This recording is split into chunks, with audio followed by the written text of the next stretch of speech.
so much, Nia. I just want to start by thanking Apex Art and all the jurors who selected my exhibition. I just want to also say briefly that I've been applying to Apex Art since 2014. So I feel really grateful, and I think it's a big achievement finally.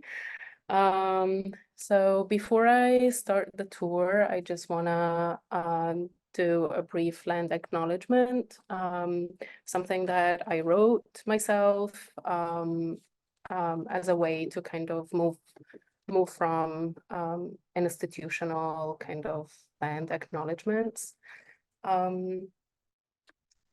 So I acknowledge that moment of ignorance of the indigenous suffering.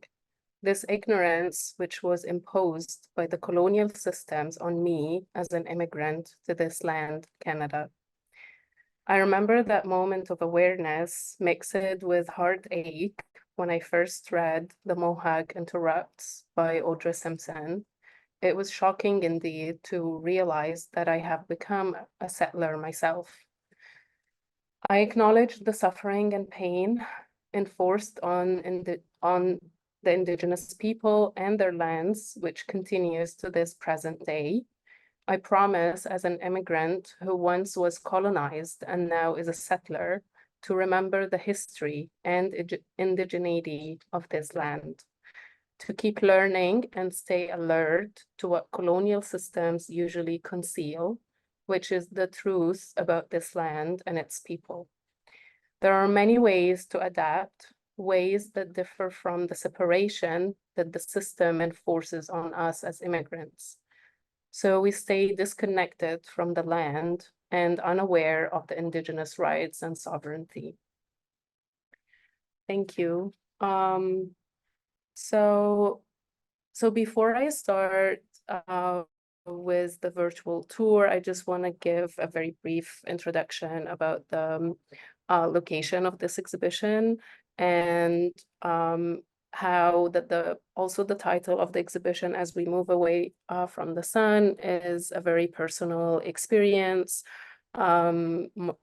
Myself moving from Egypt to Canada, and how this migration experience kind of changed, affected my mental health, my physical health, and how the process of adaptation became an integral part of my being here in Canada. And selecting Allen Gardens specifically, Allen Gardens is the only botanical gardens in downtown Toronto. And it has a very significant relationship to the city, just being in the heart of all of the gentrification happening in Toronto, and also still being a shelter and a place of refuge for so many struggling individuals in the city, between homeless people, between those who are struggling, with mental illnesses, but also like being a public space that holds a lot of history. So when I first thought about a location for this exhibition, Allen Gardens was really on the top of my list.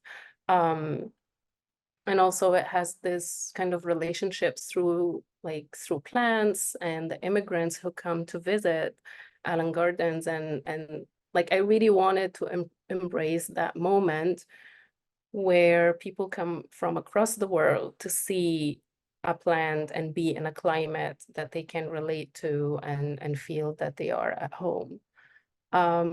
So I'm looking at this again, this space, or like this mechanism of adaptation and surviving in proximity to plants. And what does that mean to immigrant bodies, and how we kind of connect with our ancestors, with our memories, with our homelands through the plants existing specifically inside Allen Gardens. So I think we can start now. showing the Matterport.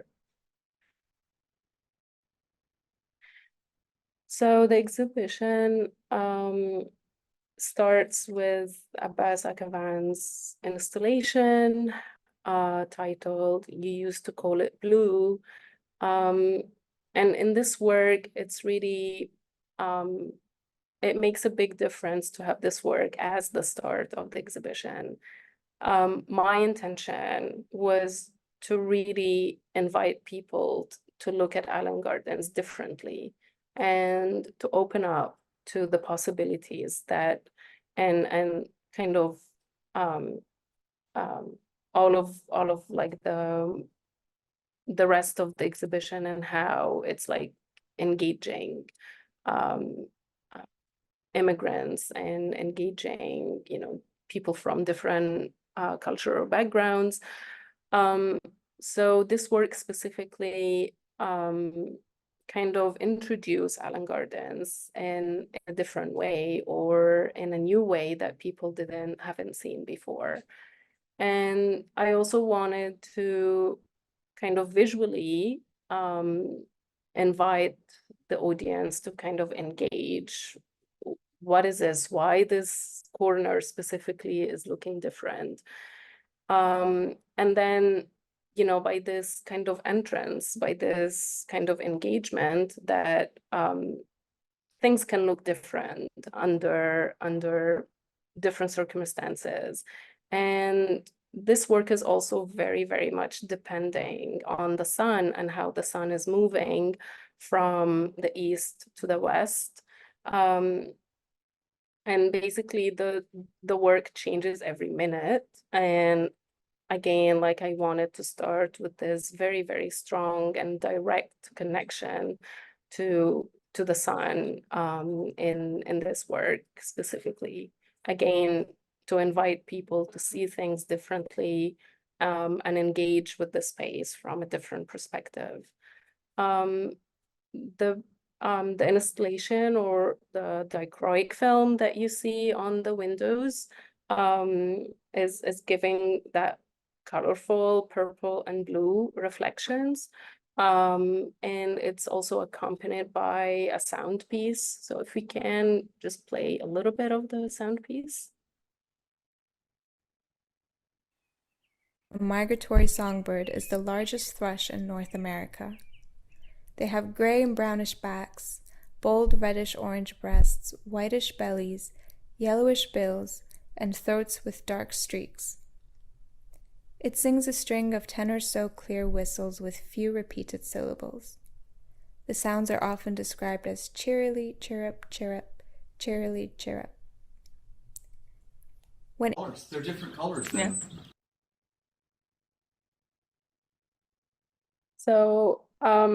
So in this work, the sound piece is kind of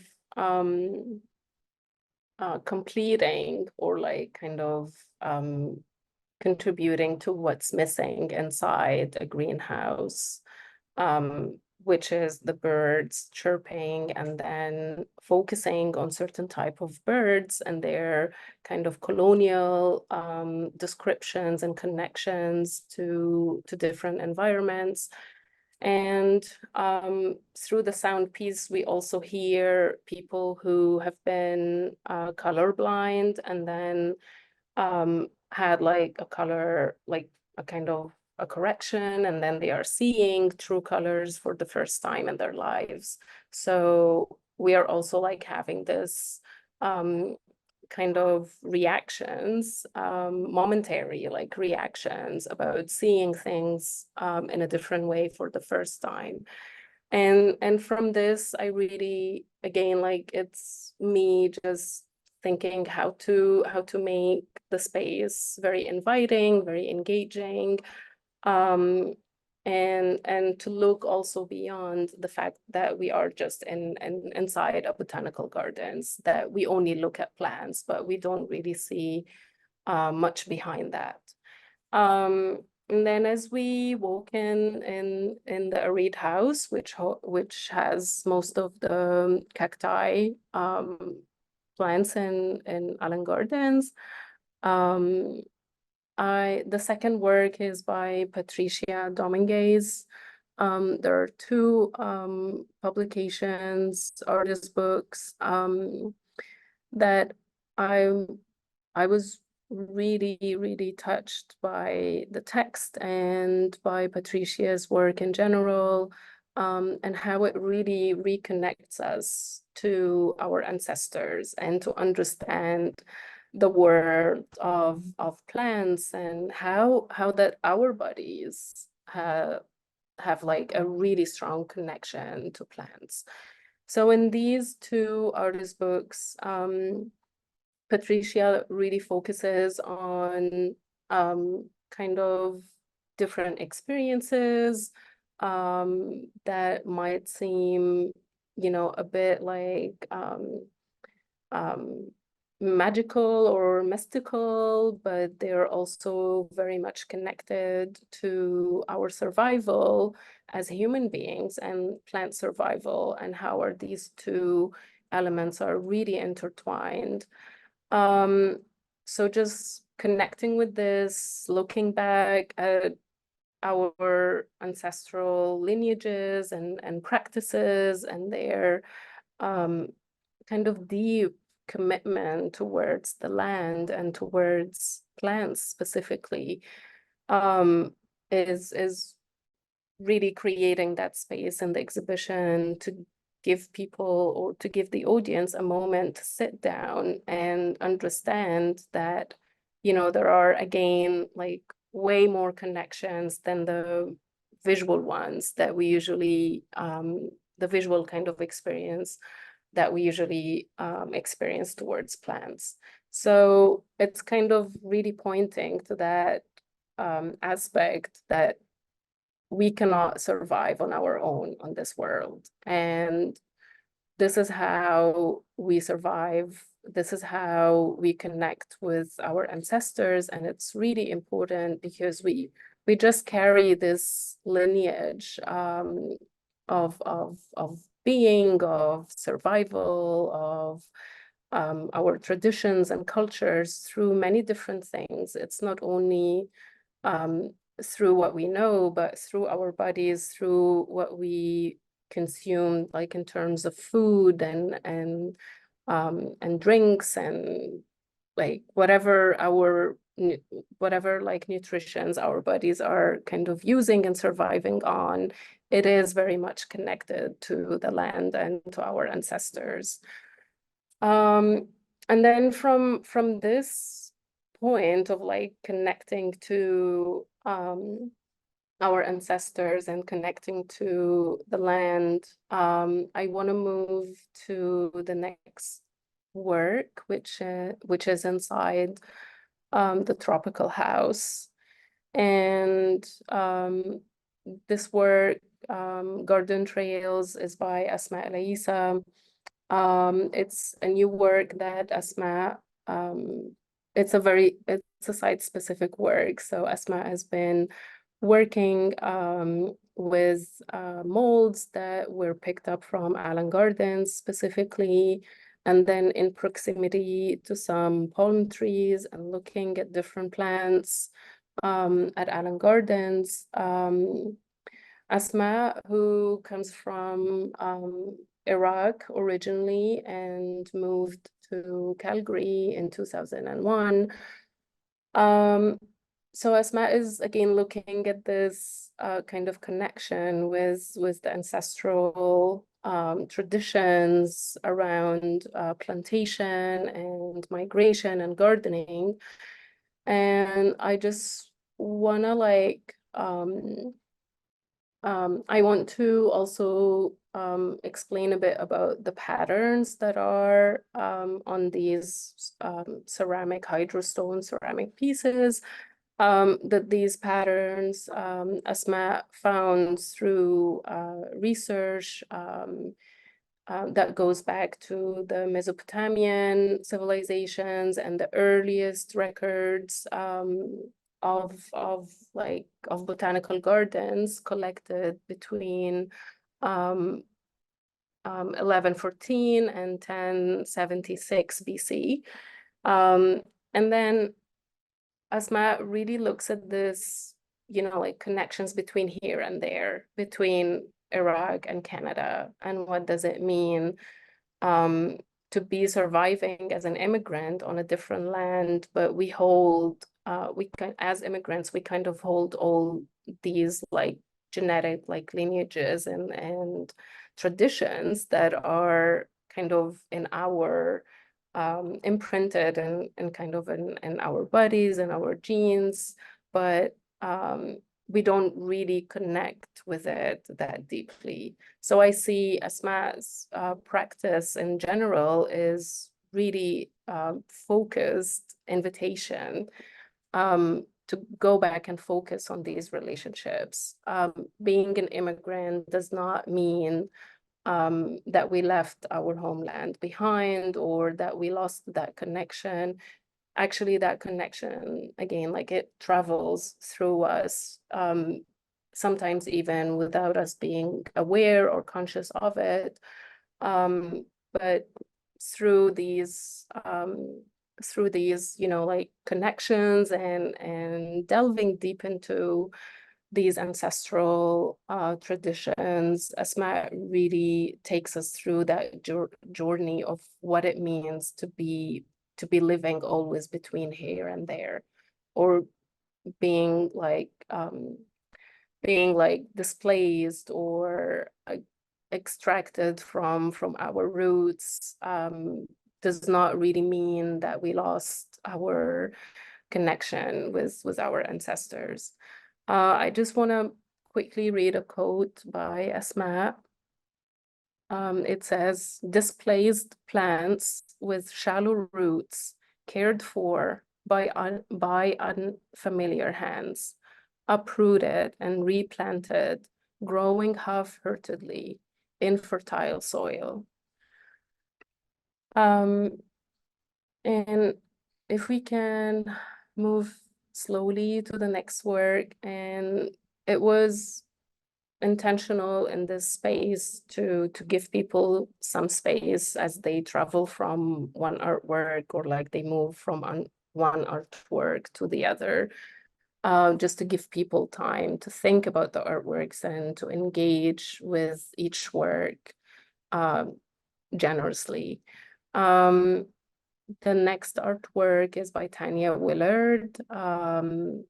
Tanya is an Indigenous artist from British Columbia. And Tanya has been also like producing this work specifically. It's a site-specific installation and really focused on plants, on connection to the lands, and giving ourselves time to think about our connections with plants and how we kind of like with this like very busy, being in this very busy capitalistic city as Toronto, we kind of feel like removed from this connection to the land. Or also like from my own experience and hearing stories from different immigrants in the city, that they don't have time to sit and think about the land that they live on now. So through Tanya's work, I'm really trying to bridge the gap of like this disconnection that happens when we move from one land to the other, when we move from homeland or like from our homes to become a guest elsewhere. I feel that I truly believe that one way to kind of reduce this gap and to feel our presence on the land that we exist on now, as immigrants, it's really important to know more about the history of this land, connect with it more, understand, like for example, what grows locally in terms of food and plants. And in this work specifically, Tanya gathered or picked specific herbs from Allen Gardens, cedar, bayberry, and citrus. And she did also add to it marrow leaves from her home in British Columbia. And I just wanted to also clarify that cedar, which is a sacred tree in Indigenous practices and traditions, it is also a sacred tree, or the most sacred tree in Lebanon. And through reading more about cedars and picking up the cedars myself from Allen Gardens, so Tanya can use them in creating this work. There was a kind of a ceremony. We have to throw some tobacco before cutting and picking up the cedar. And in Lebanon, cedars are called the tree of God. So experiencing this moment for me was very, very special. And also the ceramic vessel that we see, usually Tanya asks other artists to engage with her work. So this ceramic vessel is made by Myung-Sung Kim. And also it brings like Myung-Sung Kim's like own artistic and like cultural traditions around creating vessels like this. So this is inspired by one of the fermentation pots in Korea. So again, like this kind of like, I would say that this work is really very, very very close to the space and very close to the land. It's based on collaborations, based on relationships of care and care towards each other's and towards the land as well. And then if we can move to the next work by Dima Suruji. This work is also kind of inviting us to again like slow down, take a moment, and look at plants differently, and look at all these kind of colonial histories that we have to re-narrate differently. So Dima's work is mostly around a weed plant called soapwort. Dima came across this plant through Tawfiq Kanaan collection. Tawfiq Kanaan, he was a Palestinian doctor or medical chief, and he was really interested in looking at the local plants and how they kind of appear in different like traditions from the Assyrian, specifically from the Assyrian culture and traditions. And this plant specifically is used in cleaning, used in feminine hygiene as well. So after giving birth, or if a woman would have an abortion, they would use this as a way of cleansing. And then Dima also look at the famous visit and the famous book by Mark Twain, and how it kind of failed to capture the importance and the lineages of these like traditions and connections to the land and to plants, and kind of to make a kind of a critique of what was mentioned in that book about the land of Palestine being a kind of an unlivable land. So again, in this work, it's really focusing about like connecting to our ancestral lineages, again, through looking very closely at plants and how they are kind of looked at differently from different, from like, let's say, from the eye of an outsider, from a colonial perspective, from a traditional perspective. And in this work too, I really wanted to challenge the audience to look deeper into these like traditional like forms and recipes. The work is called A Recipe for Happiness. And to kind of be intrigued to continue like doing the research and to look at things from a more traditional perspective rather than a very kind of colonial, taking things for granted kind of perspective. And if we can, the other work or the next work by Lamis Haggag, that work is in the temperate house.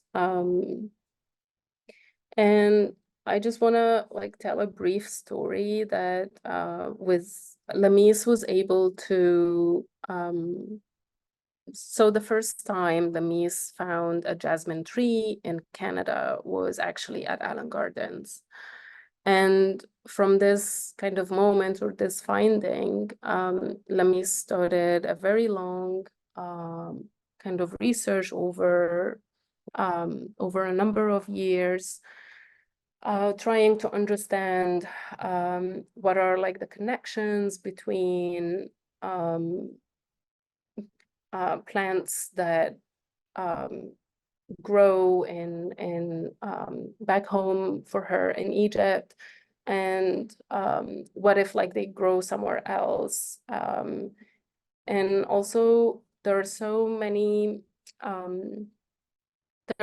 kind of connections and in ancient Egyptian mythology, the sun is really important for the survival of life, of plants and animals and human beings. So from that like deep connection to the sun and moving away from it, Lamis started looking at these differences between, as she moved from Egypt to Canada, she started looking at the differences and realizing that Canada receives almost like 60% less amount of sun over the year than Egypt. And just like, again, like looking back at ancient Egyptian mythology and understanding the importance and the role of the sun to her and to her own body, and just realizing that how the absence of the sun can change different things to her personally, but also to plants. Lamis also started like thinking from a more fictional, mystical kind of perspective. What could be the closest to a jasmine tree in Canada? And she started looking at different indigenous plants, and she came across the Monotropa uniflora, or the ghost plant. And this plant has no color, it's transparent.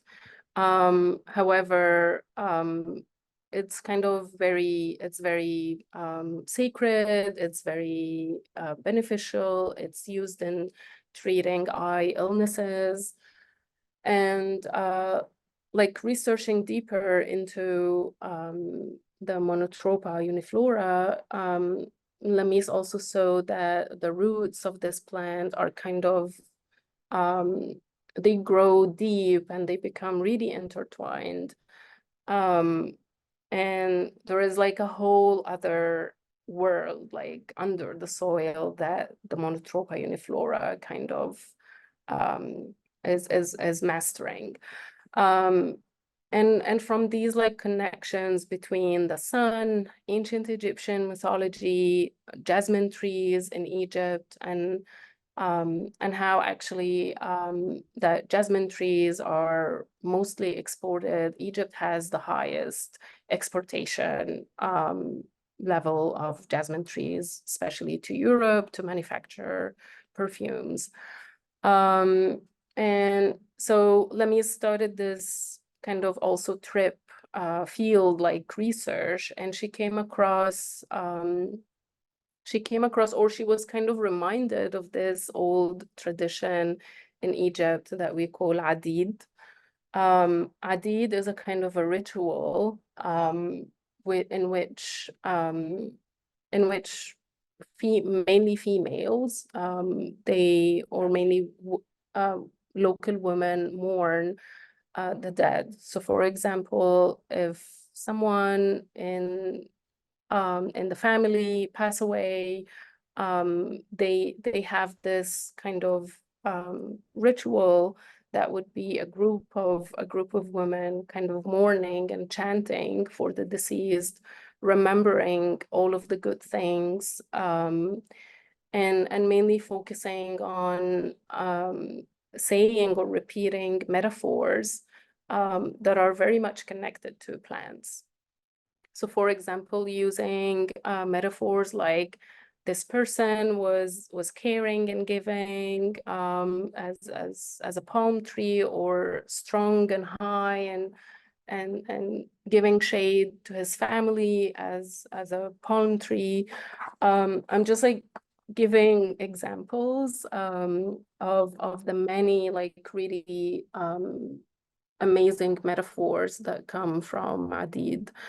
And I would say for most of the audiences experiencing this sound installation, that also Lamis again designed the sound to fit in Allen Gardens and to fit in the temperate house, specifically where she first found the jasmine tree in Toronto at Allen Gardens.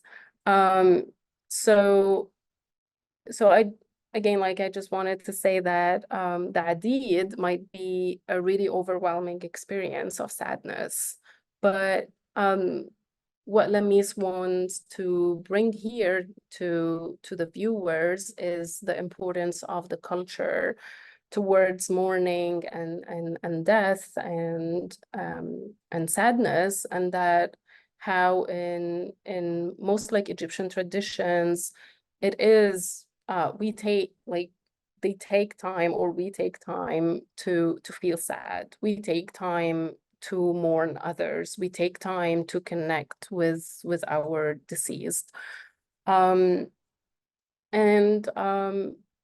So like it might again the challenge with this kind of sound installation in this space, that it might sound for other people that it's very sad or kind of not cheerful enough. But again, it's Lamis's intention in really inviting the audience to look at these like feelings of displacement, of being out of place, of being sad for being away from home, are all acceptable feelings, and that we can have the time to sit with it and experience it differently. The last piece is it's a stop motion video by the same artist, Lamis Haggag. And in this stop motion video, Lamis really focus on this moment of transformation.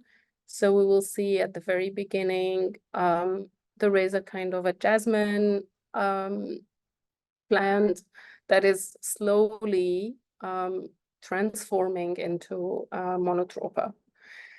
And through like this transition, we would see like how Lamis is also integrating ancient Egyptian mythology.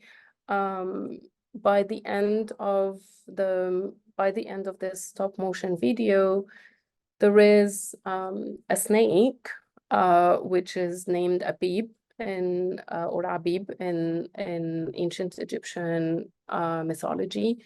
And this snake, it tries every day to swallow the sun and not bring it back. And for ancient Egyptians, if the sun is not back, that means death or the end of life.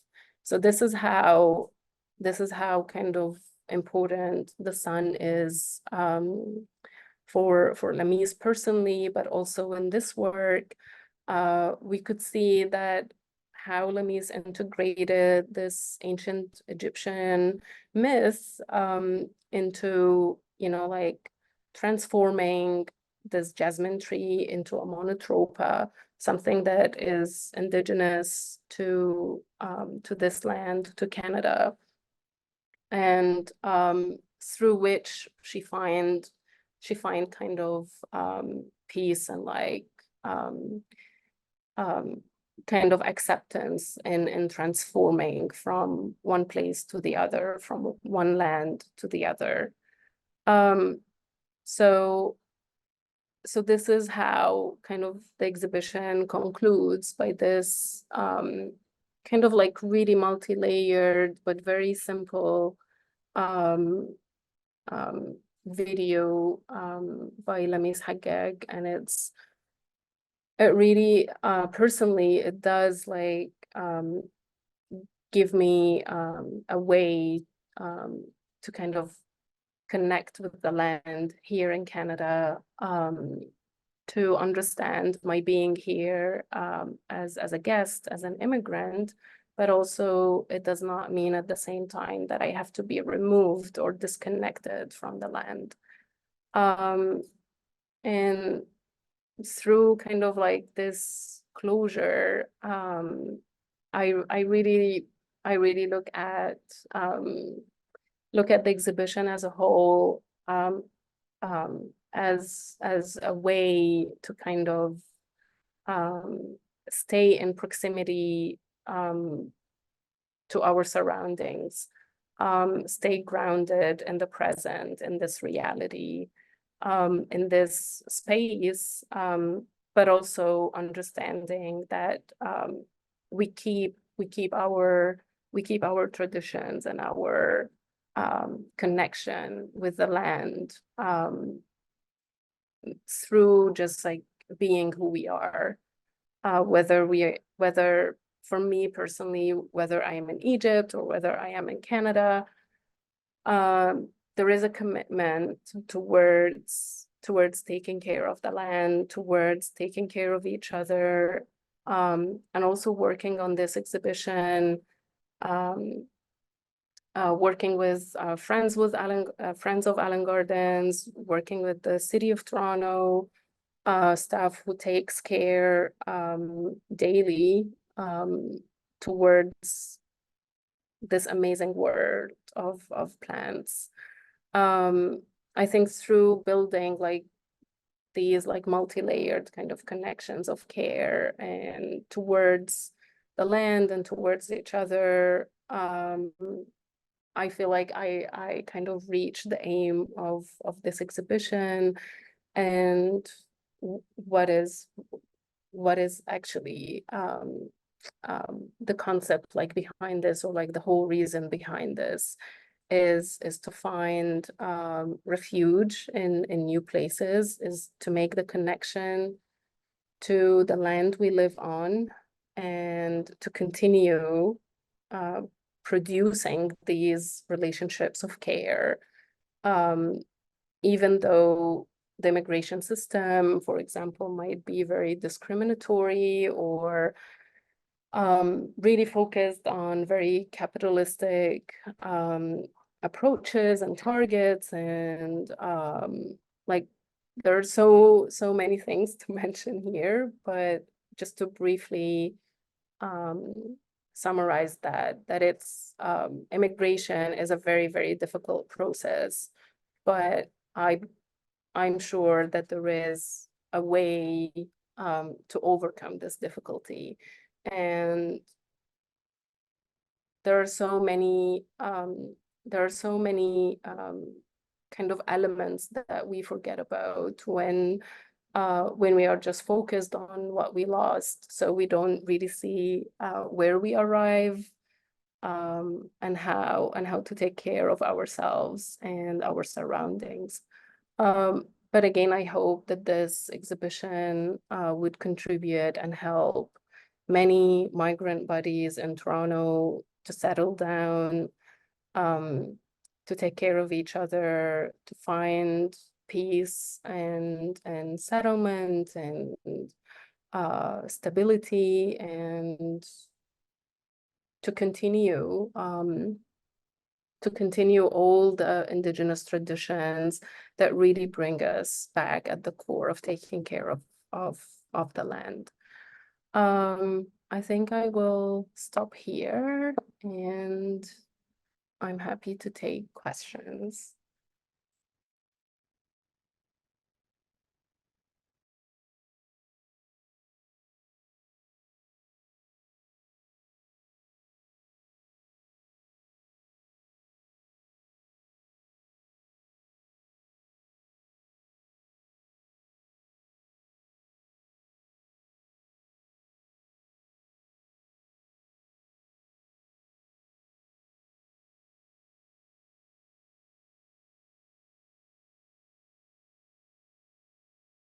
I thought I just would read the very sweet comment from Stephen out loud. Yeah. Your land acknowledgement was really beautiful and heartfelt, as is your show. Very impressive. Thank you and congratulations. I completely agree. I also just want to say, if there's anyone who maybe doesn't want to speak out loud, you can throw your question in the chat.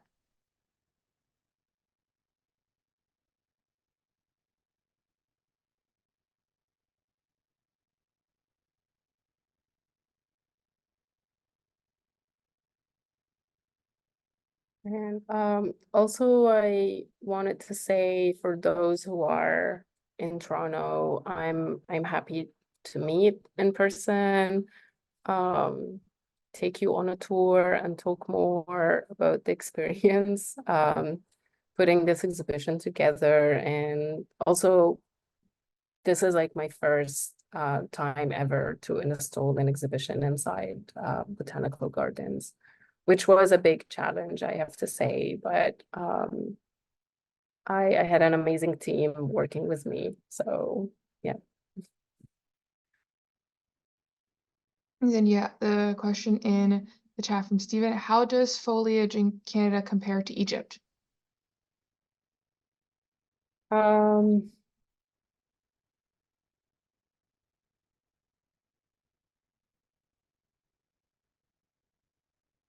I'm like in terms of botanical gardens, or like just the landscape in general.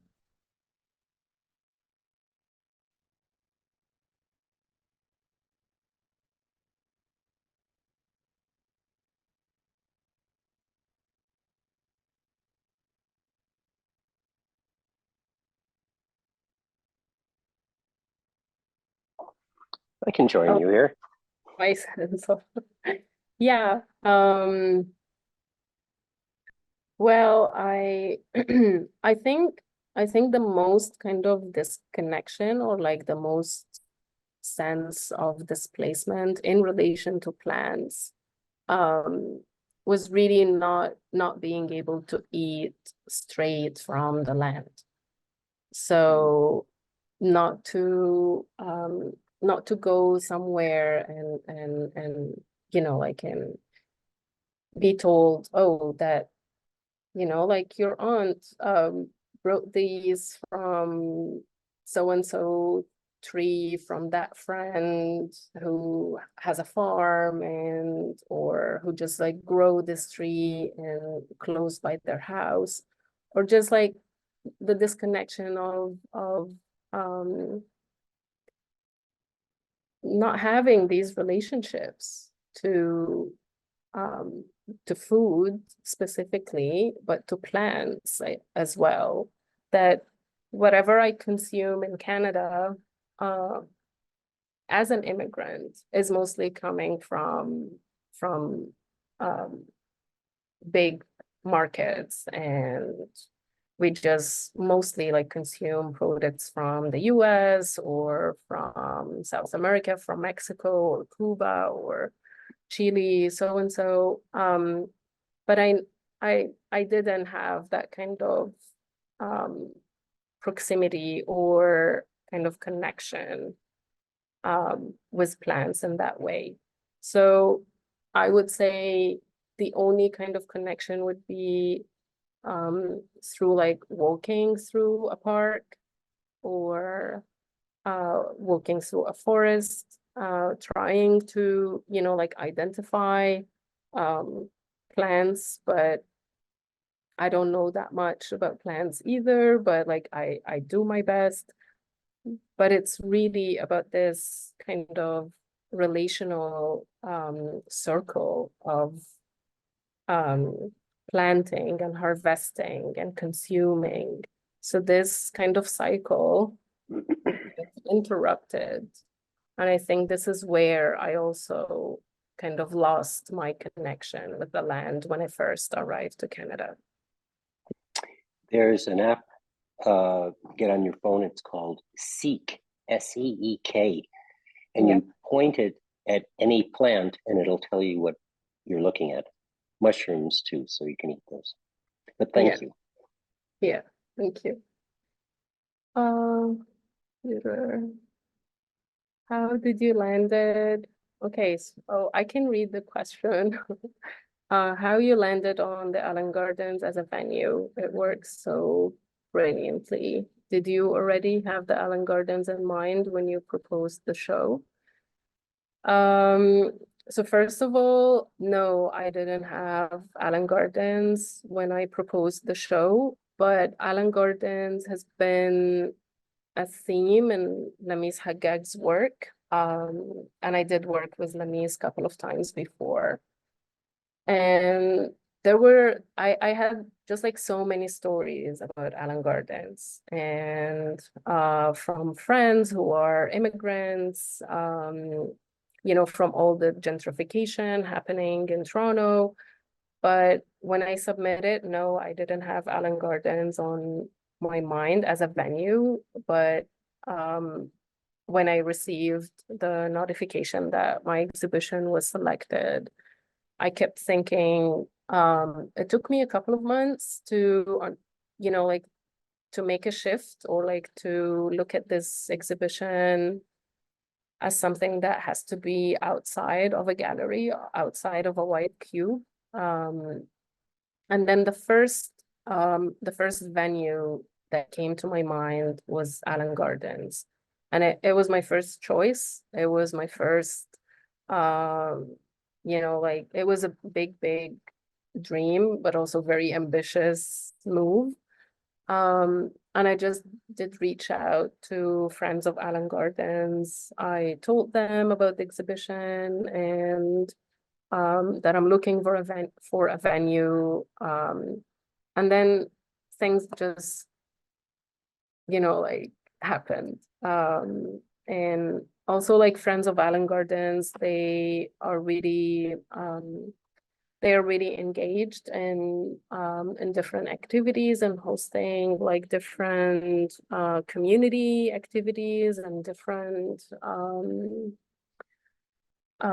also like they are really working very closely with many Indigenous groups, many Indigenous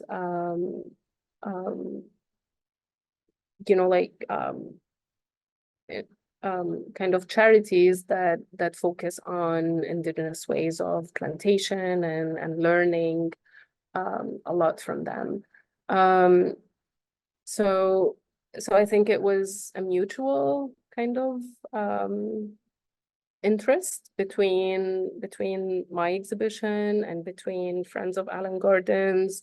who then proposed the idea of having the exhibition inside the conservatories for the city of Toronto. Yeah, and then it got approved, and yeah.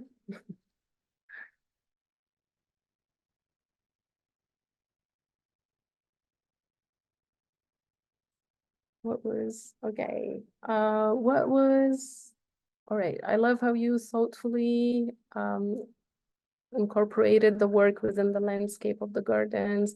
What was the process like logistically? Art isn't usually meant to withstand the conditions of a greenhouse or submersed in dirt. Yeah, so thank you, Ash. That's a very good question.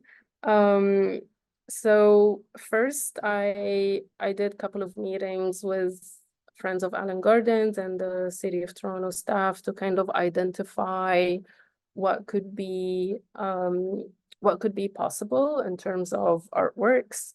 And I had selected the artist previously, or I knew the artists I want to bring to this exhibition, and almost like the type of work, but almost with each artist, maybe except Abbas Akavan's installation, that we had to do readjustments and kind of look at different ways in which the work can stand the humidity and the heat inside the greenhouses. Asma as well. So very, very carefully about her work being kind of planted in the dirt, and how the process of watering the plants every week will change the work and will change how it looks like.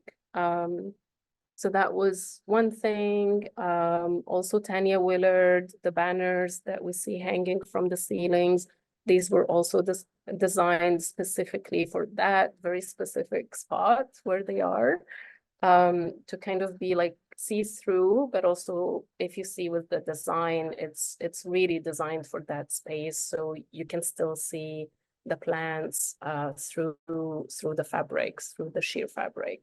Same for Dimas Rougi's work. I had to print on like metal prints and not like any type of prints, because it will, of course, be damaged over time inside a very humid space. And the fabric was also a specific type of fabric that can kind of resist humidity and heat. Same in Lamis Haggag's work.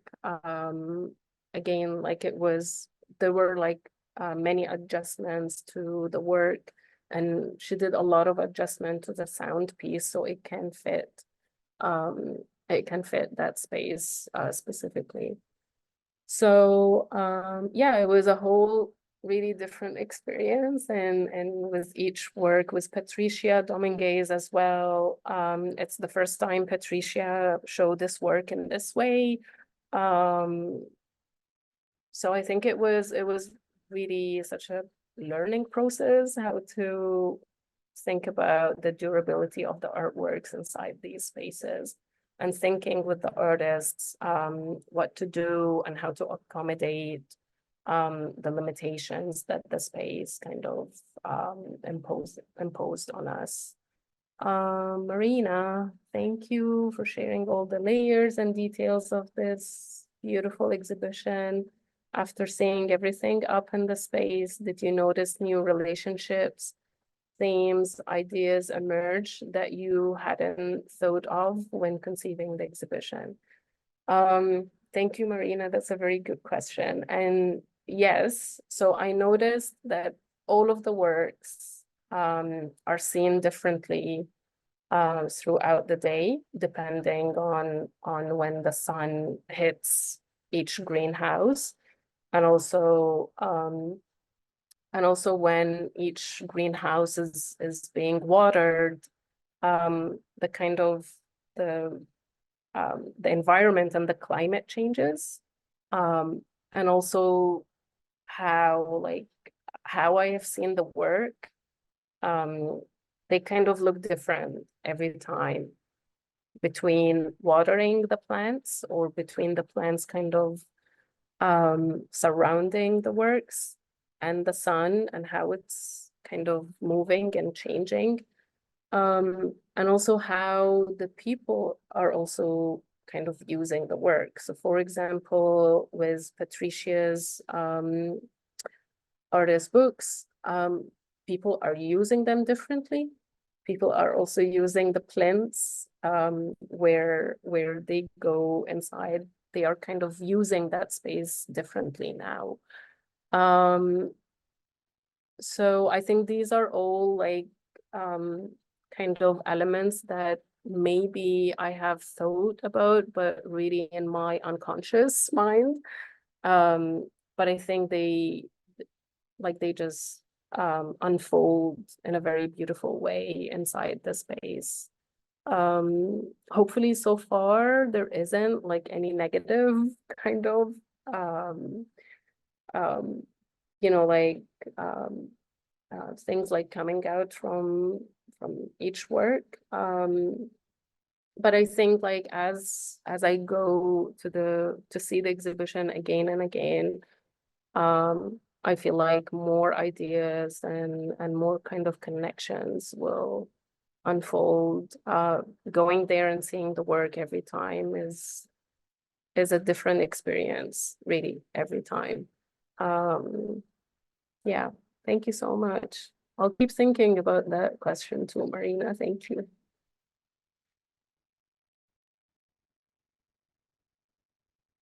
Okay, if there's no other questions, I just want to say thank you so much for the tour. Thank Very you. insightful, and like you already mentioned, I want to encourage everyone who's in the area to go and actually visit in person. We have a handful more in-person events also. You can check out any sort of information about the programs for As We Move Away from the Sun at apexart.org. But yeah, thank you so much again, everyone, for being here. Thank you so much. Thank you, everyone. Yeah, I'm really Thank you. happy.